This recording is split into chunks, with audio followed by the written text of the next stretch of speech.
What are you doing? What are you doing? What are you doing? What are you doing? What are you doing? What are you doing? What do you want? What do you want? What are you doing?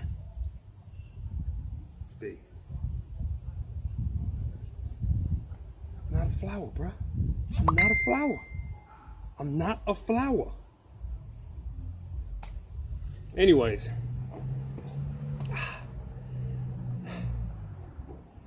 Oh boy. Listen, I'm not like trying to change the game or nothing, right?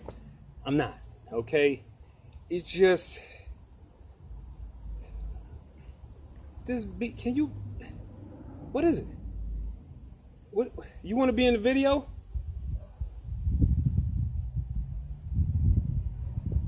What do you want?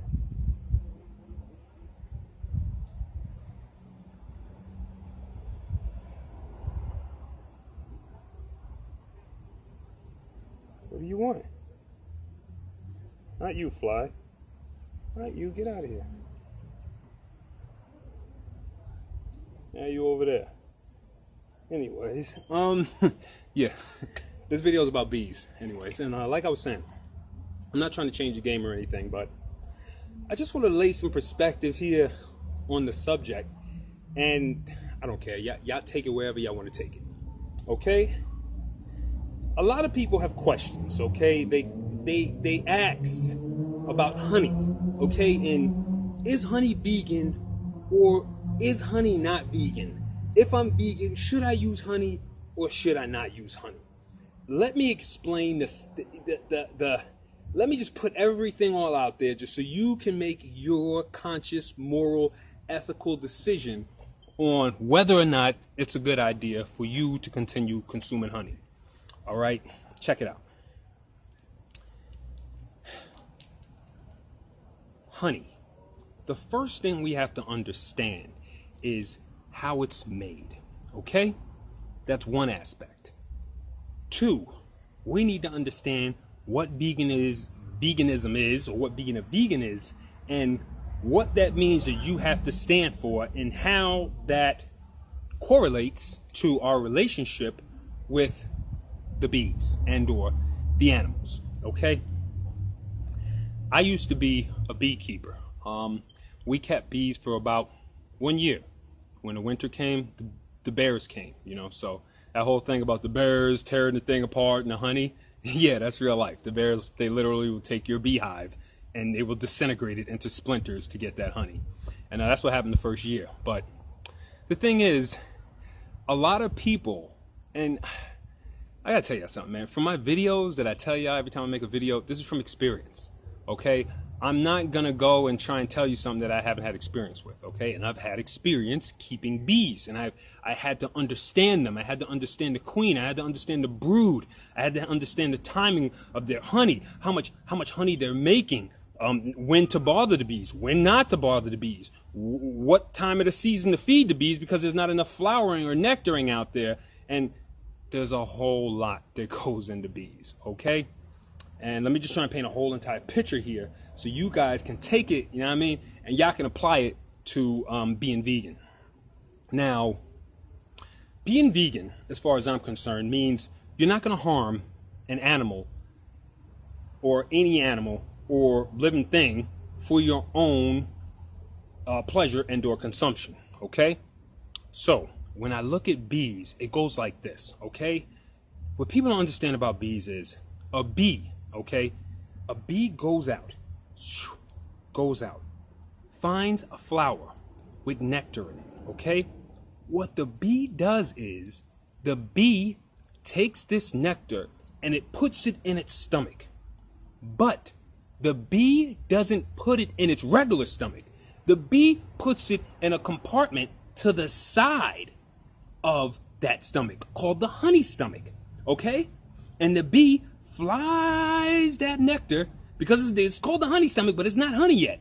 It's nectar. And basically what it is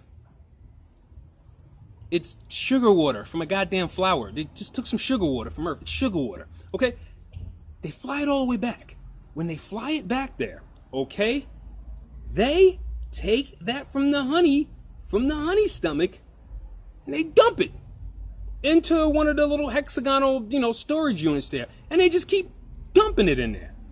That's what they do. While the bee, while she's in flight, while they're in flight, say I'm carrying this in my honey sac and I'm hungry or I need energy, I can siphon or open a flap on one stomach and it will siphon some of the nectar into that stomach so I can continue doing energy, flying around and doing what it is I have to do. So, a bee goes out, it gets nectar from a flower, puts it in its honey stomach, goes back to the hive, takes that nectar, puts it into, and now inside the honey stomach, it gets constituents. It gets more constituents and other enzymes and so on and so forth are added to this honey. Then, actually, it's not honey yet, to this nectar. Then it's put inside of there, and then what happens is, that is dried. It's fanned out, and that's dried, because the temperature in there is usually like 32.8 degrees or something like that, and it's hot.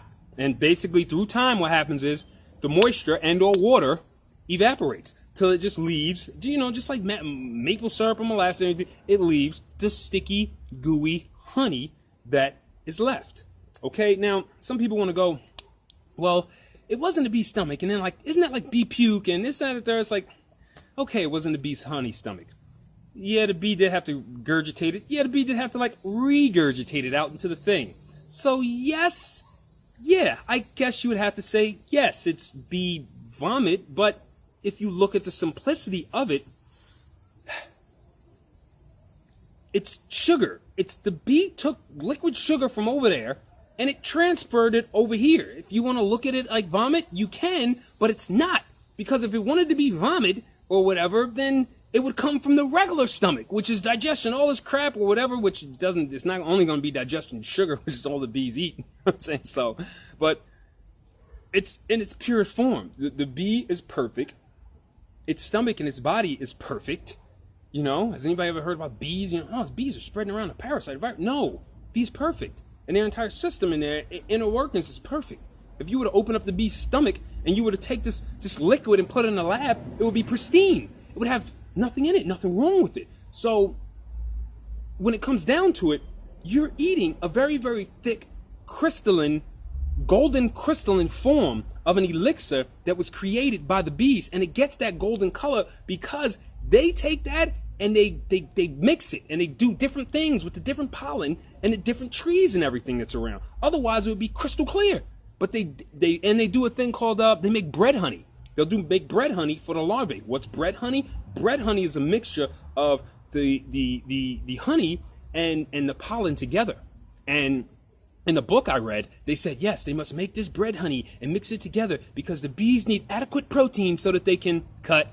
Because if you go and you research bee pollen and or royal jelly, you will see that it has all of the amino acid constituents. Ain't nothing protein about it. It's the amino acids that are in there, the building blocks of life, and that is what they mix, okay, into this sugar. So you're getting that ATP, glucose, glycogen, energy transfer, and at the same time, you got the amino acids right there. So, I mean, come on, man. Y'all looking at these bees right now. They're perfect. They're zooming. They're on point. They're doing everything on point, and they are running on nothing but pure energy. And, man, y'all better be lucky I'm doing this video, because I'm sweating out here. They're running on pure energy and pure sugar, and they're just getting the purest form of amino acids. Okay? There's been jars of honey, 3,000 years old, found in Egyptian tombs. Okay? Let's not go there and say that honey is not for human consumption. It is. But let's do a little bit more, education here. While keeping bees, me and my friend realized that bees need a certain amount of honey to make it through the winter. That is their source of food. Okay?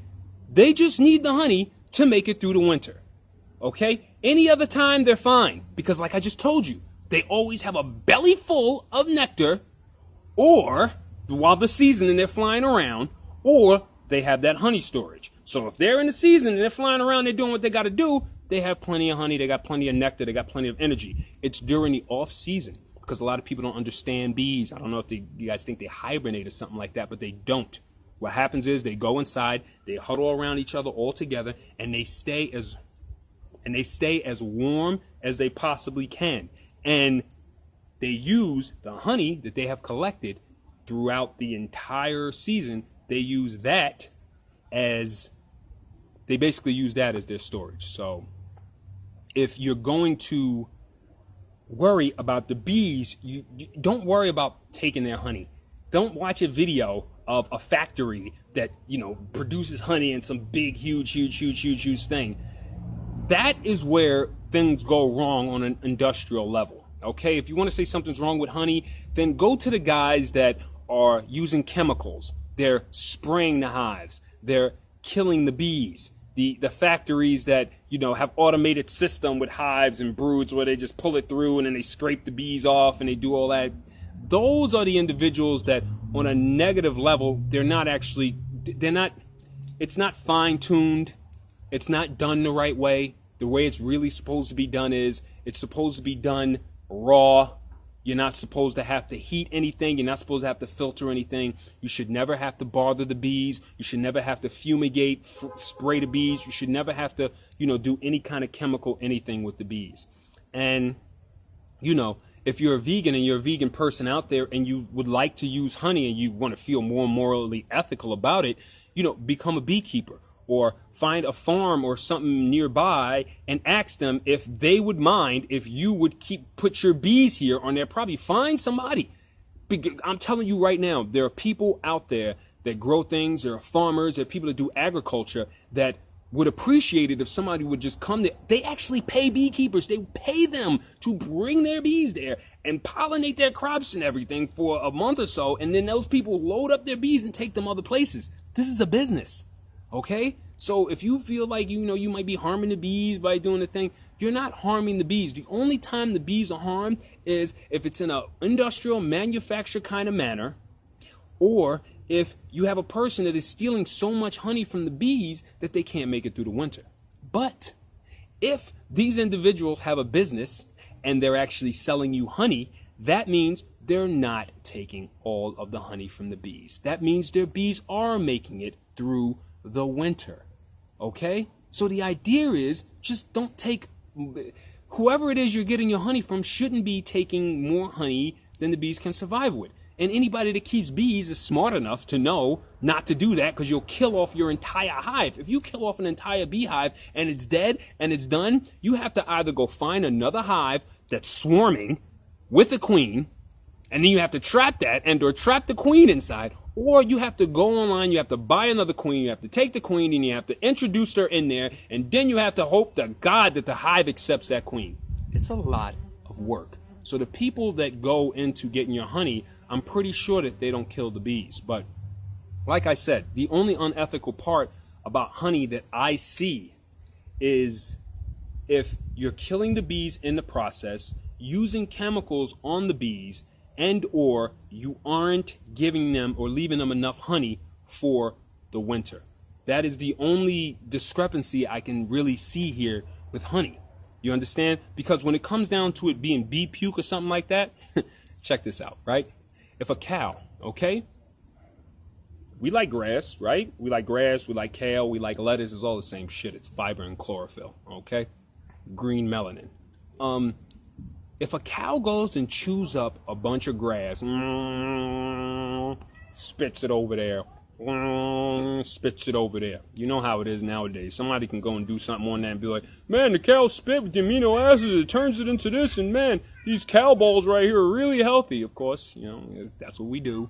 And the next thing you know, it's like, yeah, man, I got me a ball of this cow spit grass. We'll come up with a name for it. Manuka.